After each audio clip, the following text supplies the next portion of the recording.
Thank you for tuning in to Good Morning Kenya right here on KBC Channel 1. My name is Mike Migu, and today being a Tuesday, we are talking about Entrepreneurship Tuesday. And in that regard, we are going to look at cooperatives in Kenya. You know, cooperatives have played a role in the contribution to the country's GDP and also the aspect of job creation. And to help me with this conversation in studio, I'm joined by Churchill Winston, who is the CEO of Safaricom Investment Cooperative. How are you doing? Thank you so much, Yes. Mike, Yes. for having me. Yeah. I'm doing well. Yes. Yes. Karibu sana. Thank you. Now, when we talk about cooperatives, there is also the aspect that crops up in the minds of people, SACCOs. What is the difference between the two?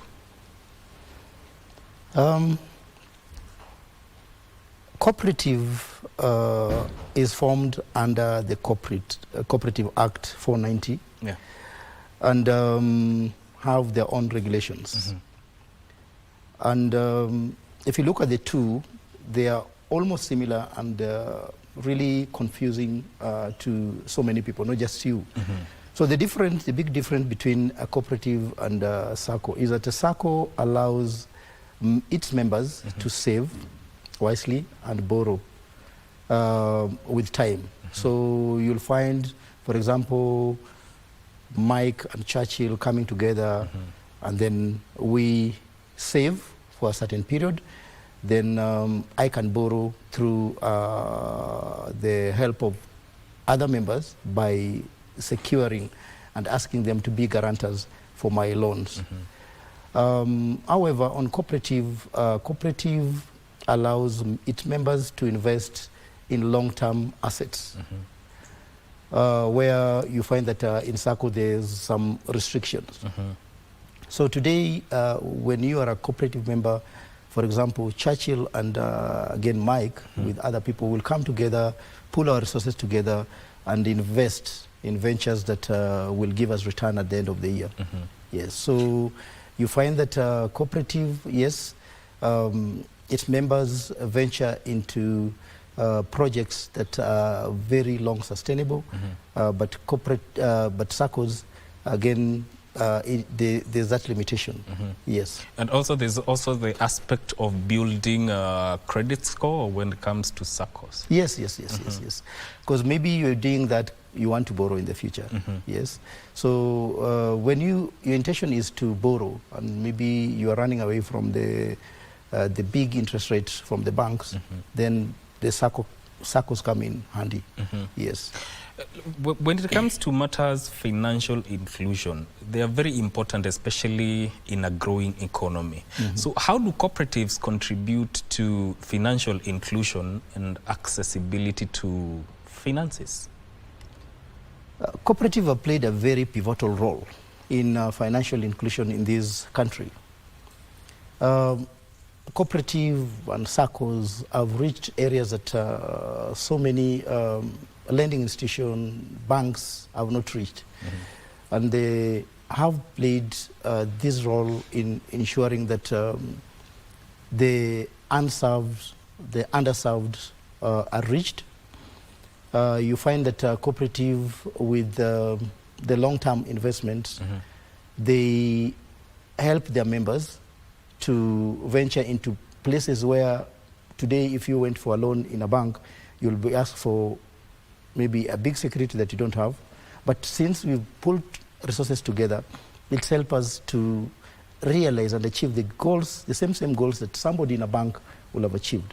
So for this space, it has enabled the underserved in the society to also participate in the development of the GDP of the country through so many different projects.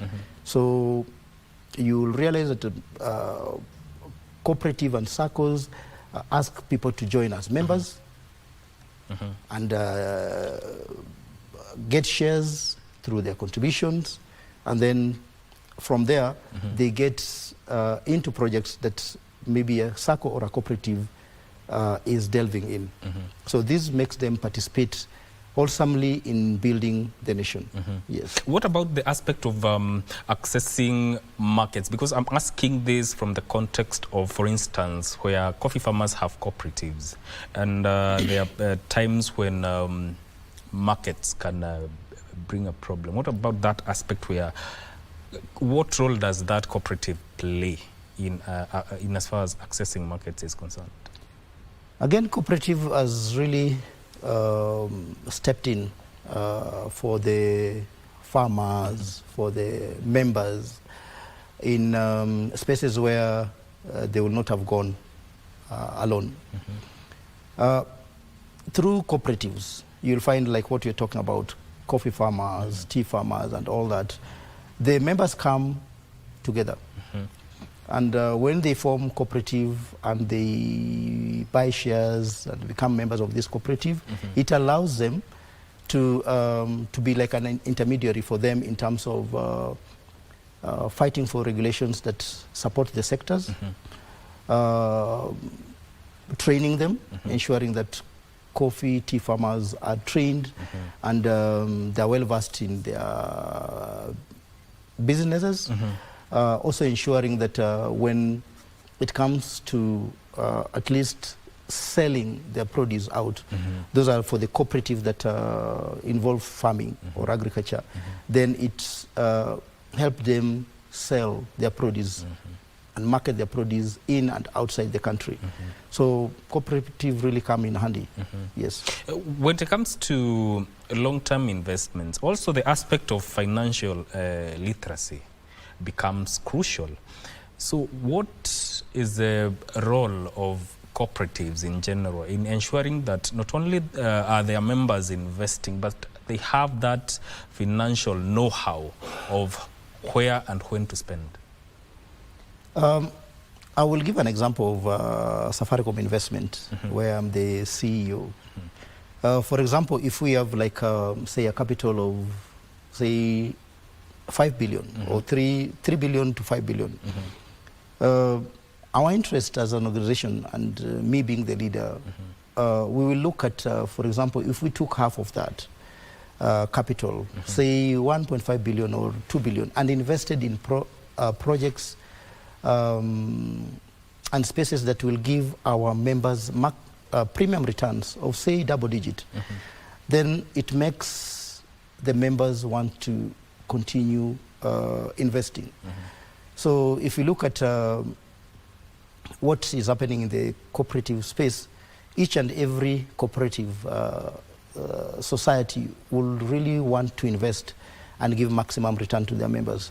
So they are really trying to venture into projects that will quickly turn or give back their members returns, premium returns. And there's a lot of competition in terms of diversification. How do you come up with projects and ideas that talks to what the objective of the organization is? Yes. Now, what about the aspect of financial risk? What are financial risks associated with cooperatives? Are there any? Yes, there's a lot of due diligence that is supposed to be done. We are in the era of a lot of money laundering.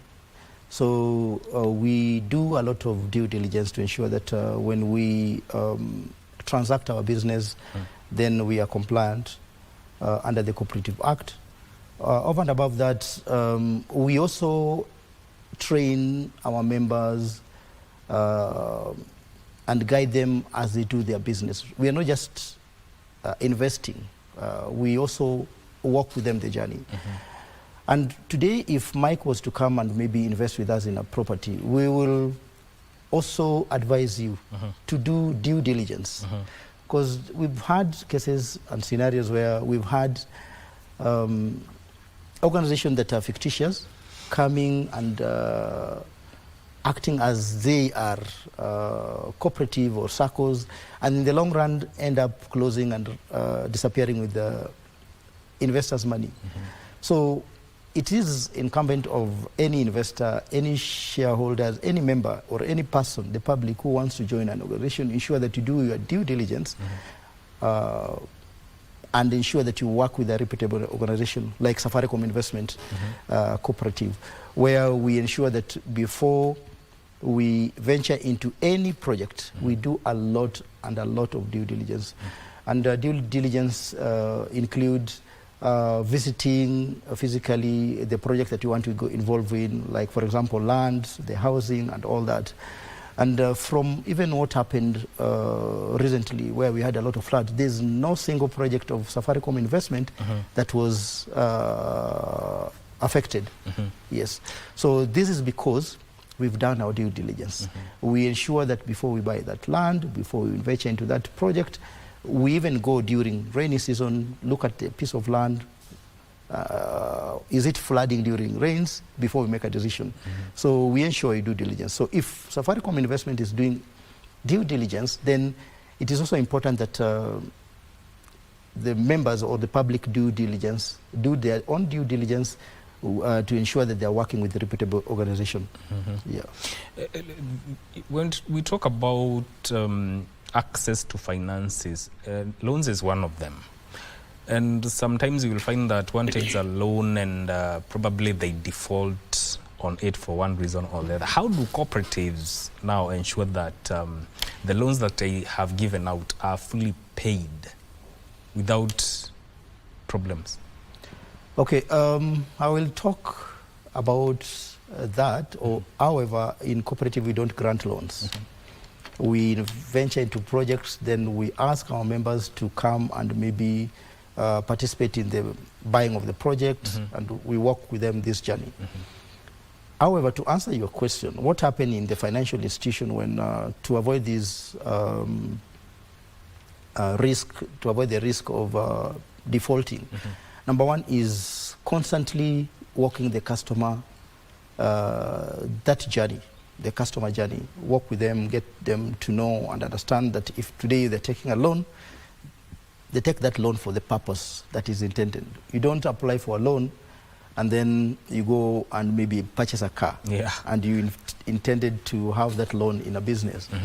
Then over and above that, ensure that constantly there's this relationship management where you check, do a lot of visitation in customers. If it was a business, if this is Mike's business, I do a lot of visit, get to know how you're faring on, how did the loan that you took affecting the business in terms of did you buy stock, and if that stock is there, how is the sales and all that. So the relationship management enables the client who's taken a loan not to divert the proceed of the loan to something different. Now, with that knowledge that Mike will have as a person that the bank that has given me a loan is monitoring, it will be essential that they keep track of the business, because you want to borrow again maybe. So it will be prudent of you to ensure that that loan is used for the purpose that it was borrowed. Over and above that, there's a lot of training that goes on. You'll find nowadays financial institution organizing SME trainings, training for business people, MSMEs, business people, entrepreneurs. So there's a lot of training, and through this training you get a lot of information. You get mentors, you get coaches who maybe have done this business before you to guide you in this space. So that then now limits the risk of people defaulting, because you know, if today Mike is a mentor, is a coach, is an employer who has been successful and is taking me through the journey, then there are key learnings that I get from Mike. And then these key learnings, I implement them in my business. Then it now cushions me from diverting the funds that I borrowed. And if I have pumped this money into the business, then it also ensures that I ensure that there are structures in the business that help me get back this loan very fast, repay it, and maybe move on to another project. So there is that aspect of members within a cooperative making sound decisions when it comes to their money. Yes. Now, of course, growth is inevitable, and cooperatives have grown over time. But what has been, or what is the role of government in ensuring that there is a steady growth of these cooperatives within the country? The government of there has really done a great job in terms of creating policies, helping cooperative move from one level to another by constantly engaging. So as cooperative, we've been engaging with the CS and the PS for cooperative, and through these forums, we get updates of where we are as organization, what policies have been created, how they help, for example, if there are cooperatives that are dealing with farmers, how the government comes in is creating a access road for these farmers to transport their produce. So government is really an enabler in this space to help cooperative scale to the next level. So they also hold meetings with the cooperatives in their AGMs. They ensure they attend the SGM, the AGM. They ensure that they have a representative there, so that if a cooperative is having an issue, then the government can quickly pick, yes, county government or the national government can quickly pick and see how they come and in handy to help. Yes. Are there policy changes that, from where you stand, would help in enhancing or a thriving environment for cooperatives within the country? Yes, and we've in these meetings we've challenged the cooperative leadership, the CS, the PS. We've challenged them in how we really want them to help us navigate this space. For example, you'll see that Safaricom investment cooperative, today if you ask anybody about Safaricom investment cooperative, they will tell you this is a real estate and lands in company. No, that is not what we are. We are an investment company. So we are knocking doors, the government, to help us scale up. And by scaling up, I mean, how do we now come up with diversification of products? Yes. So you'll see us coming up with products that speak to the Muslim community. Yes, products that are Sharia compliant. And this is through the support of the government, the ministry.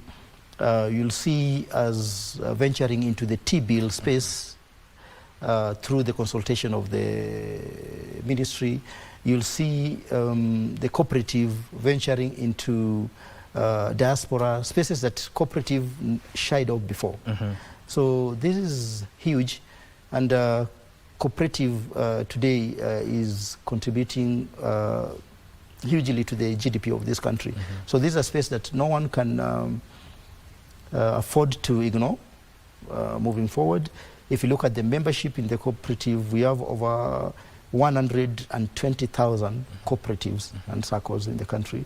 So this is huge, and over trillions in terms of savings, in terms of investment and all that.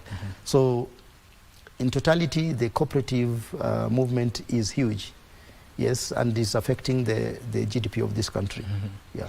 Talk about how members are involved in the decision-making process within cooperatives.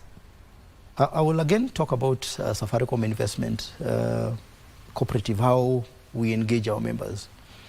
We have forums, what we call investor forums, where we keep on updating our members on the progress of the cooperative. In this forum, we'll inform them and update them on the status of the performance of the organization. So I will, as the CEO, I will take them through the performance. Then from this, we'll tell them for example, the objective in the next quarter, in the next half, depending on when you met. So if it's the beginning of the year, we'll take them through the objectives of the company for the year. We recently had an SGM, and it was very successful with the members contributing. So through these forums, members really contribute, ask questions, and Kenyans are very sharp. So they will interrogate the P&L, they will interrogate the numbers that you're presenting and ask you questions, because everyone wants to see their cooperative successful. Mm-hmm. So it is important that they really participate, and they participate in the investor forums, mm-hmm. they participate in the SGM, they participate in the AGMs at the end of the year, and through this they give a lot of feedback on what they want to see happen. Mm-hmm. Yes, and they also help you set targets. They help also appreciate the team. If the team is doing well, they appreciate the team, and from here, a lot of decisions are made. That speaks to the relations between the management and the members. Yes, including the board. Mm-hmm. Like in Safaricom Investment, we have a very, very supportive board led by our chair, able chair, Judy Runo. So we take cue of what the board and the management team, together with the members from the AGM, decided. We ensure that we align with the board, and also work collaboratively with other board members to ensure that we don't deviate from what the members have tasked us to do. And if we feel that there's something that is making business sense, then and there's a need of calling an SGM, like what we did recently. We'll call an SGM and ask members, do you approve of this? So we walk the journey with the members, beginning from the supervisory committee that supervises the board, then the board to the management to the projects and to the team. Mm-hmm. So we work very well, and we work collaboratively. Of course, the role of cooperatives in contributing to the country's GDPs cannot be ignored, but how do you see this role evolving in the coming years? Yes, it cannot be wished away. Mm-hmm. Cooperatives are playing a very big role in this GDP of the country, and is through its members. And there's a lot of growth in terms of membership in the cooperative. Mm-hmm. So, with this in knowledge, mm-hmm. then it means that everyone, from the members, from the government, from any, I will say, supplier, investor, will want to really know what is happening in this space. And that will involve a lot of engagement. Mm-hmm. So when you engage, then it means that so many ideas, so many innovations will come up. Mm-hmm. And when these innovations come up, then it means that then the cooperative mm-hmm. will start determining how and shaping how the economy mm-hmm. yes, of the country is being built up. Mm-hmm. It means that they are biggest contributor. Mm-hmm. So it is important that all these are, I will say, are factored in terms of discussions and to see how we can scale the cooperative to the next level, also and support in the contribution of the GDP of the country. Mm-hmm. Today, if you took away the cooperative movement, there will be a very big hole in the GDP of this country. Mm-hmm. That I can assure you, because the contribution is very phenomenal. Mm-hmm. Yes. So we are talking even the aspect of job creation? Yes. Mm-hmm. From job creation to a lot of innovation. You look at biggest innovation in this space. You look at engagement. Mm-hmm. For example, today you go to an SME, for example in Kibera mm-hmm. or Madare. These people are well informed. Who is training them? The cooperative. The circles that they are members. So, as I've told you, in Safaricom, investment, we do what we call investor forums.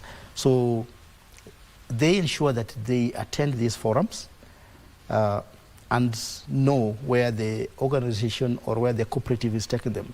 So when they go back there, they come out with a lot of knowledge and information that they pump in back into their business. For example, as I've said, today we brought in Mike as a success story, and we used Mike to maybe teach or talk and give his story to the other members. Then people pick some cues. People pick some of the things that worked for you, and they'll want to go and implement. So this is a space that you cannot ignore. It is really, really bringing up the small people, the one I called underserved, to come out to build their businesses and then turn from this MSME to big SMEs and to now big businesses. And we've seen that turnaround in so many of them. Yes. From where you stand, how would you describe the cooperative movement within the country? I will say this is huge. When I say huge, I mean, look at the contribution in terms of job creation. Look at the contribution, over 100,000 cooperative in the country. When you have over 100,000 cooperative registered, it tells you something. With each and every cooperative having its own members, giving their own contribution, getting involved in projects.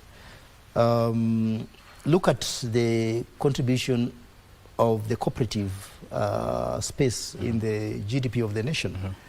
And that tells you that this is a space that so many people, including the government, and that's why we have a regulator, and that's why we have the ministry and the government getting involved in this space. If it was not influential, if it was not making sense in the economy, then I don't think the government will take too much time and resources in this space. Yes. Mr. Churchill, we'll take a very short break, but when we come back, we're going to talk about the aspect of technology within the cooperative investment landscape, but that is going to happen after this short break. Don't go too far.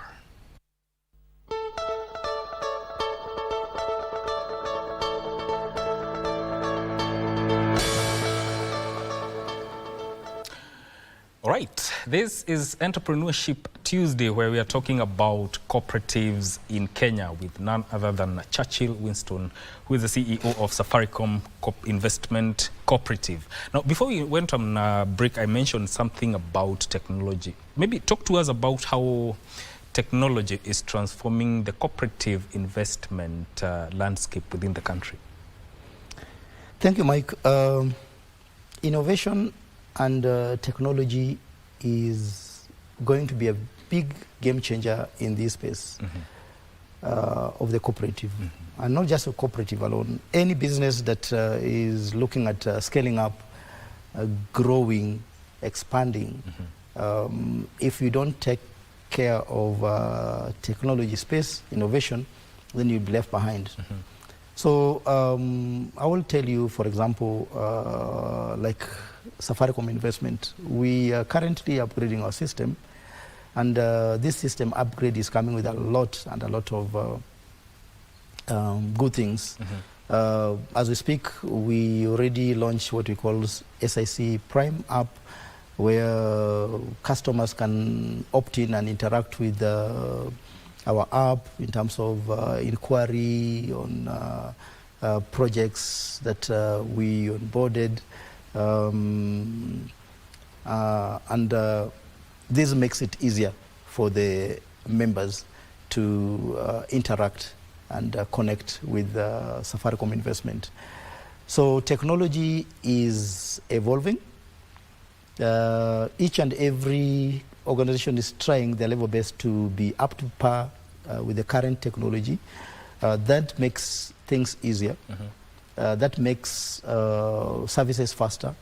That makes, I will say, customer service experiential. Because if you can opt in and opt out when you want, then it means that you as a customer, you as an investor, you as a member, you've been empowered. because you can opt in and opt out when you want. You can navigate through the apps, you can navigate through the system and get to know what you want. Customers are spoiled for choice. So technology is bringing a lot of changes in terms of making customers have a lot of choices and decision to make. So a lot of companies are investing big, including Safaricom investment. We've invested very hugely in this space, in technology, because we know what technology does. But look at companies that did not embrace technology. Today they've closed down, they've shut their businesses. So this is a place at an era that technology is a determinant of the success of an organization. In other words, businesses have to conform to the changing times. Yes, and embrace technology. Yes. Any that does not embrace technology is going to shut down or will be bought off. And we've seen that happen with some of the companies even in the country here. Yes. Now, we cannot wish away the aspect of challenges within the cooperative landscape in the country. From where you stand, what are the key challenges that the cooperative movement is facing within the country now? Most cooperative, even from the meetings that we normally have with the ministries, you'll hear them talking about expansion, how they scale up the business. And scaling up the business means a lot of investment. How do you invest in your capital that you have, in terms of projects that will give premium returns? So when a cooperative struggles with this, it becomes a challenge. And most of them hire management, hire consultants to help them navigate this space. Number two challenge that cooperative face is, I would say, the government involvement in terms of making policies.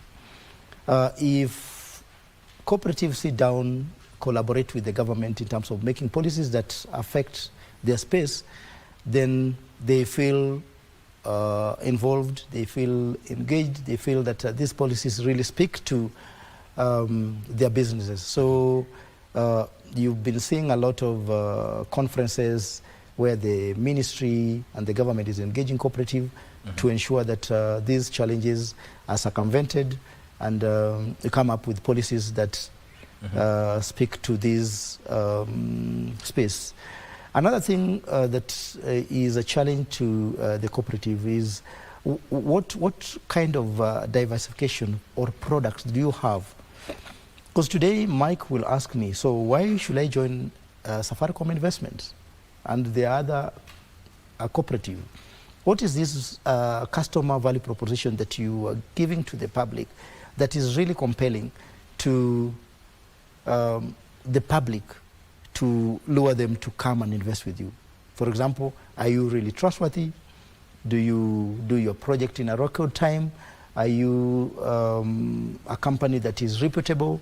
Are you a company that does due diligence? So if today you want to onboard Mike will be asking himself those questions. And this is a challenge to many cooperative and circles.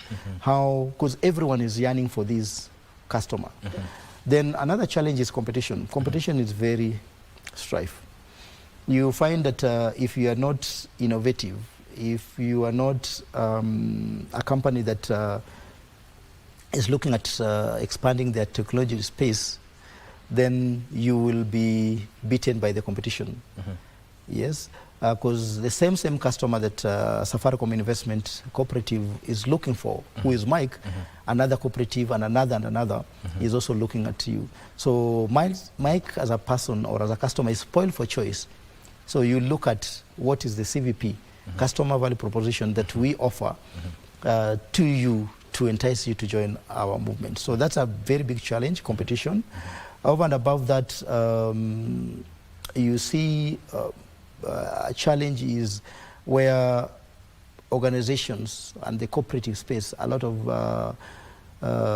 doubt in terms of what has happened previously in the country, where the public invest their money in other cooperative, and then the cooperative go down, close, and they close or go down with the members' contribution. So that is a very big challenge to the public, because the public now are really cautious.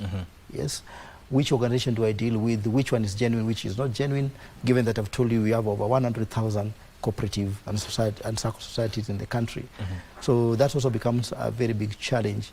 Then how to constantly talk with your members in investor forums, in updating the members, letting them know that this is the way the business is doing, this is what we are planning to do. So this, if is not planned well, it becomes a challenge. Yeah, and then again, also we are in the era of where there's a lot of money laundering. Yeah, so you need to be very cautious on how you do business. Otherwise, you might get a business pumping billions, and if you maybe do your deep dive in this business, you find that this business maybe is flourishing on money that is laundered. So that aspect of looking at diligently which money or which customers are we going to deal with also poses a challenge, because there are strict laws that governs like cooperative. You have to work and conduct your business according to the Act, Cooperative Act, CAP 490, and ensure that now that we are regulated, you don't deviate from what has been passed. So these are things that poses a challenge. Also the economy, if, for example, the economy is doing well, then it means that there will be more members contributing, participating in projects. And if the economy is not doing well, then it means the opposite. So these are a few challenges that, yeah. Speaking of economy, sometimes when the economy is not doing so well, to a larger extent, cooperatives will fend for themselves in terms of each cooperative is fending for itself, which now begs the question, is there, how far or how do you utilize the principle of cooperation between cooperatives within, let's say, the country? This call for agility. If you are not agile in this era, and when maybe the economy is not doing well, then you will close your business. So there's a lot that needs to be done in terms of, for example, how do you work collaboratively? If you are a cooperative, you work collaboratively with banks. We are currently engaging so many banks, working with them in terms of supporting and riding on their, for example, products that we don't have, to craft things that or products that speak to our members. So, so you find that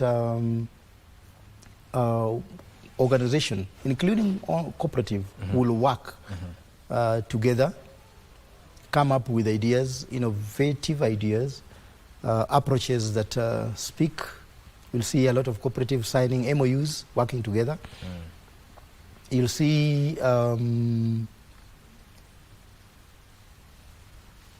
SACCOs working with a cooperative. They're not looking at SACCOs or cooperative as a competitor, but working together. They look at it as contemporaries. Yes, yes. To ensure that maybe they launch a product, they rebrand, they reach out to customers that cannot reach. You find nowadays, for example, if an organization, a cooperative, is planning or having product for the diaspora and they can't go alone because it's expensive, they pull resources together. So we go as a team. Because the products that you have are not the products that I have. the strength that you have is not the strength that I have. So we pull resources together and go as a team in the diaspora. And because this is a very sensitive and a very, I'll say, not so difficult, but challenging area on how to get diaspora sitting and you sell your products to them and projects. So if you pull resources together, if you plan together, then it makes it easier for you as an organization. Oh, exactly. Okay. All right. I want you to close with this. Have cooperatives changed the perception of the people or its members when it comes to investment and financial security? Oh, yes. They have changed. Initially, Mike, before the cooperatives were created, everyone was running to the bank. Yes. And the only place you'll get financial services was the bank. Today, the cooperative and the circles have come into this space and they've changed this hugely. You find that if you go to an area that has a lot of SMEs, and you do a research or survey, they'll first tell you a circle or a cooperative that they've joined. Yeah. There was a view initially that banks were expensive, banks were not welcoming, banks were segregative, and that's why most of the public ran into these small cooperative where they felt accommodated, where they felt that products that speak to them were innovated. And yes, you find that cooperative are really playing a big role in the bottom of the pyramid to help secure the future, financial future of the people who feel underserved. So this is critical for the country, because this space is now a space that is covered, and you'll find that everyone feels that yes, I can talk to an organization like a cooperative or a SACCO and engage my business with. Yes. Thank you so much. Your time is very much appreciated. That is Churchill Winston speaking to us about cooperative movement within the country. This is where we end this segment of Entrepreneurship Tuesday and the entire Good Morning Kenya for today. Thank you for tuning in. My name is Mike Migwe. Continue enjoying the rest of your viewing. Good morning.